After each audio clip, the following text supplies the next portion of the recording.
The notification came at 6:47 in the morning. Not a knock at the door. Not a phone call. A text message. 4 words from my wife of 31 years. Check your email. Important. I was standing in the kitchen of the lake house we'd rented for the week, the one up near Lake Tahoe that my wife had suggested we book to clear our heads. I remember the coffee was still dripping.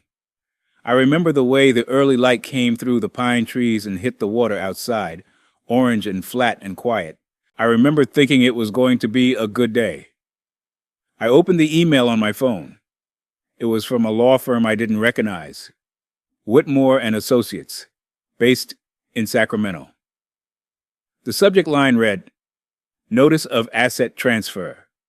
Completion of process. In the body of the email, 3 paragraphs informed me that the joint brokerage account my wife and I had held for 22 years, the one we'd built from nothing, the one that contained the bulk of what we'd saved for retirement, had been liquidated 4 days prior and the proceeds wired to a new individual account. Her name only. A bank in Nevada I'd never heard of. $468,000. I read the email twice. Then I set the phone face down on the counter and stood there listening to the coffee finish dripping.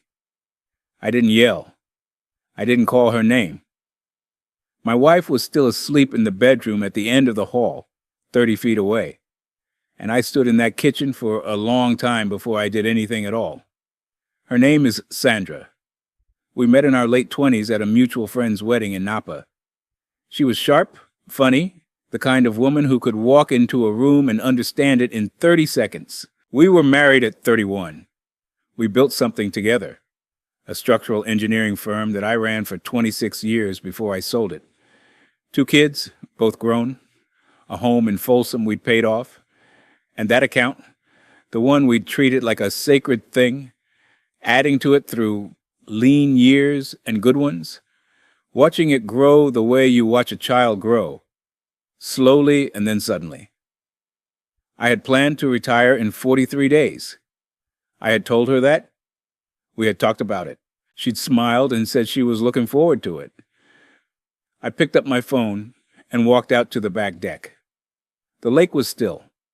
A heron stood at the far edge of the water like it was carved from stone. I scrolled through the email again, looking for something I might have misunderstood. There was nothing to misunderstand. What I felt in that moment was not rage. I want to be clear about that, because people always expect rage. What I felt was a specific kind of cold that starts in your sternum and moves outward, a recognition. The way you feel when a bridge you've trusted your whole life shifts under your feet, and you understand in an instant that it was never as solid as you believed. I thought about the past 8 months, the weekend trips she'd started taking alone. To visit her sister in Phoenix, she'd said, though her sister had mentioned nothing of the kind to me in passing. The new phone she'd bought and paid for in cash, which she explained as a work phone, even though she'd been semi-retired for 2 years. The way she'd begun asking questions about my retirement timeline with an interest that I had mistaken for enthusiasm. I sat down in one of the Adirondack chairs on the deck. A boat appeared in the distance, cutting slowly across the lake. I watched it until it disappeared. Then I called my attorney.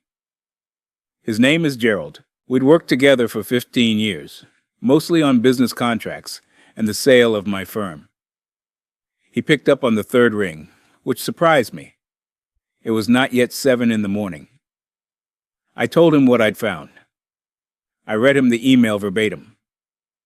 There was a long pause on his other end. Is the account in both names? He asked. It was. Joint account. Both signatories. Another pause. She would have needed your signature to liquidate it completely, unless she had power of attorney, I said quietly. In 2019, we'd updated our estate documents. Standard procedure, our financial planner had said, Both spouses should have POA for the other in case of medical emergency or incapacity. I had signed hers. She had signed mine. I hadn't thought about it since. Don't confront her yet, Gerald said. Don't let on that you know. Can you do that? I looked at the bedroom window. The curtain was still drawn. Yes, I said. Good. I need you to come see me as soon as you're back in the city. Bring every financial document you can access. Don't move anything. Don't transfer anything. Just gather and document. Can you do that? Yes, I said again. And listen to me.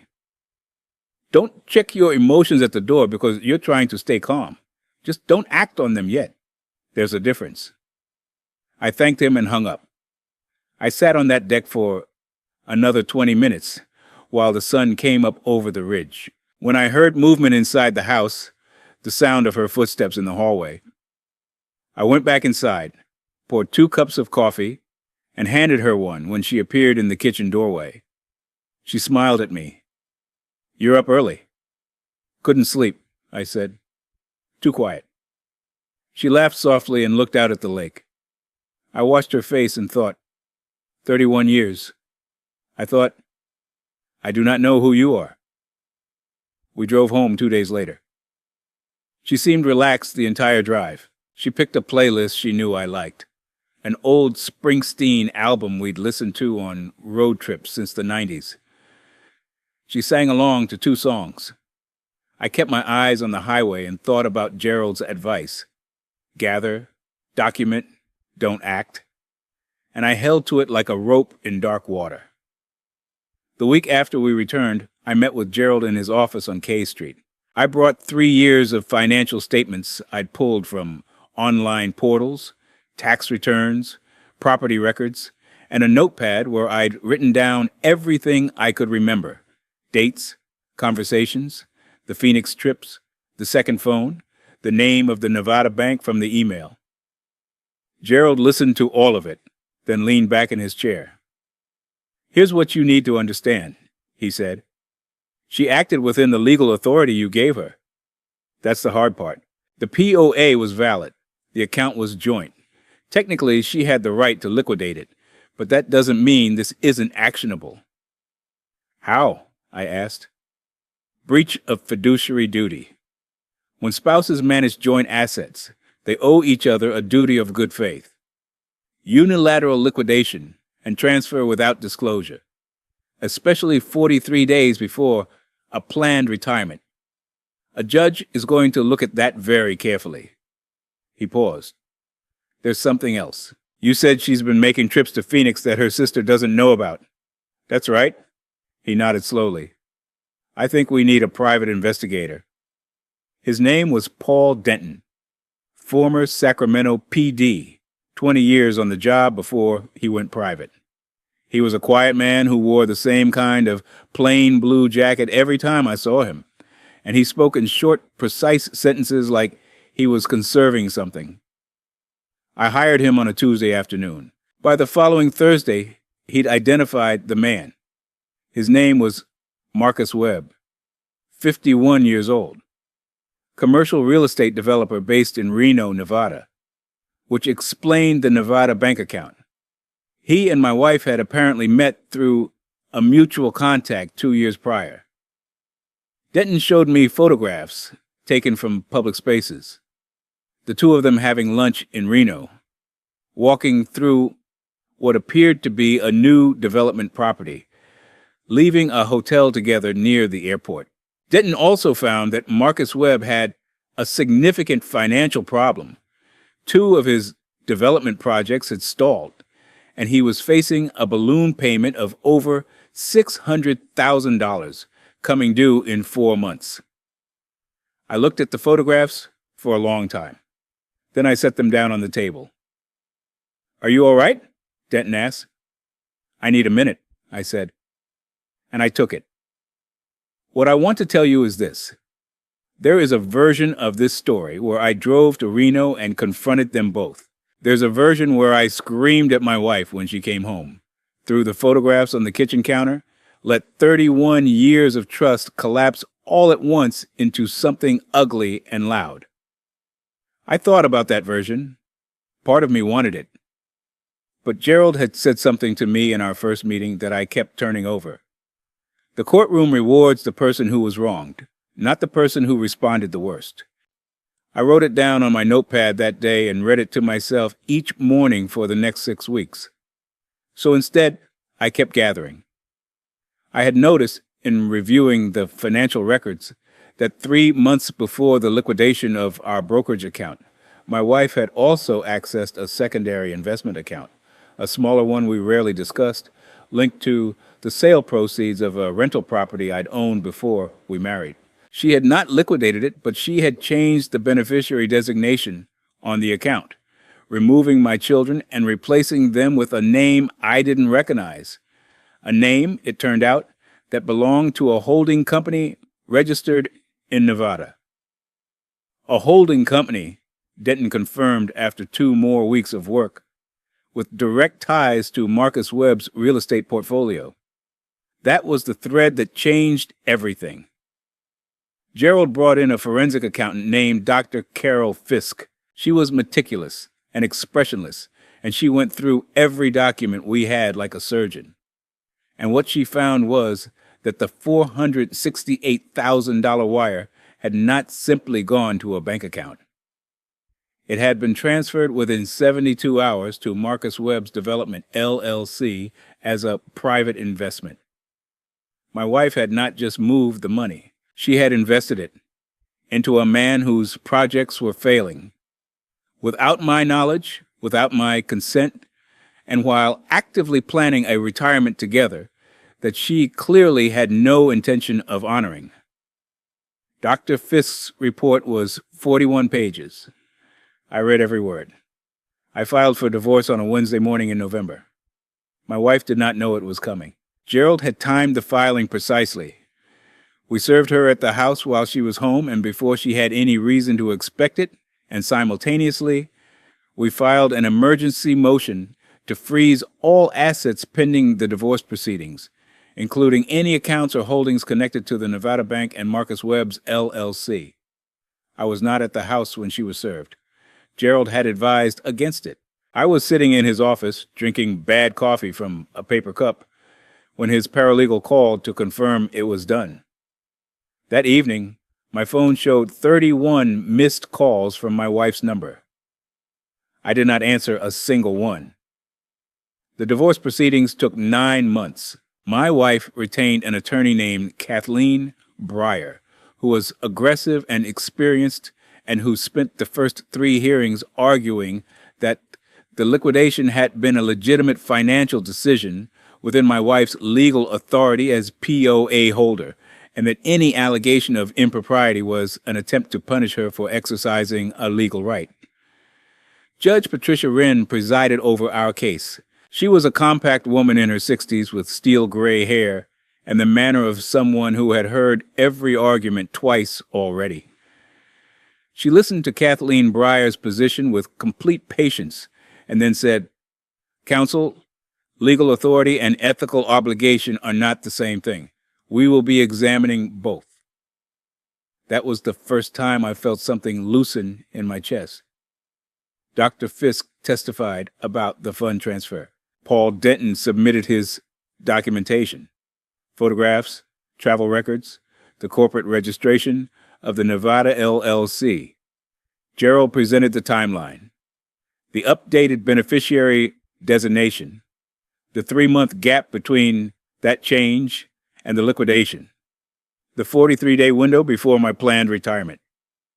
The picture it drew was not of a wife making a spontaneous financial decision. It was of a woman who had been planning for a long time. My wife's attorney argued that the money had been invested in good faith and that the failure of Marcus Webb's development projects, which had since collapsed entirely, leaving the $468,000 effectively unrecoverable, was an investment loss, not a theft. Judge Wren looked at the timeline. She looked at the beneficiary change. She looked at the hotel photographs.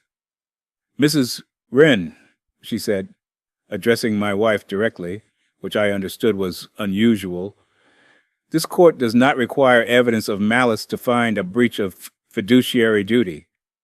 It requires evidence of a pattern, and this record provides one. The judgment awarded me the full assessed value of the liquidated account, to be satisfied through the remaining marital assets, the house, her individual retirement accounts, and a portion of her pending inheritances. It also awarded me attorney's fees.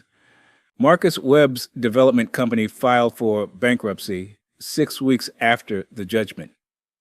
The $468,000 my wife had wired to him was gone. He had nothing to give back, and the court could not compel what didn't exist. My wife received roughly 60 cents on every dollar she had transferred. She had gambled on a man who was already failing, and she had lost. I am 63 years old. I retired 6 months later than I had planned. I live now in a smaller house in El Dorado Hills, not the house in Folsom, which was sold as part of the settlement. The new house has a back porch that faces east, and in the mornings, if the air is right, I can see the Sierra Nevada on the horizon. I don't replay the lake house morning very often anymore. The coffee dripping, the heron on the still water, the 4-word text message. But when I do, I try to remember not the betrayal, which is the obvious thing to remember, but what came after it. The 43 days I kept quiet. The rope I held. The difference between feeling something and acting on it. Gerald told me once near the end of the proceedings that he'd had clients in similar situations who had confronted their spouses immediately, screamed, threatened, made impulsive financial countermoves that undermined their own cases. He said, "The ones who wait are almost always in a better position. Not because waiting is easy, because it's evidence of something." I asked him what it was evidence of. He thought about it. "Clarity," he said. "It's evidence that you were thinking clearly even when you had every reason not to." I think about that sometimes on the east-facing porch in the early light. The restraint it took, the way it cost me something in the short term, all those months of sitting across from her at dinner, keeping my voice steady, and gave me something in the long term that I can't fully name, but that feels, most mornings, a little like peace. My daughter called me last month. She's 33, lives in Portland, works in public health. She said, "Dad, I still don't understand how you stayed so calm through all of it." I told her what I tell anyone who asks. I said, I wasn't calm. I was just quiet. And I learned the hard way that those two things are not the same, but that choosing the second one, when everything in you wants to be loud, is the closest thing to power I have ever known. The coffee on my porch is better than the coffee at the lake house. The view is smaller, but it's mine. And every morning the light comes up over the mountains the same way it always has. Slow and then sudden. The way most things that matter tend to arrive. That is the whole of it. That is what I did next.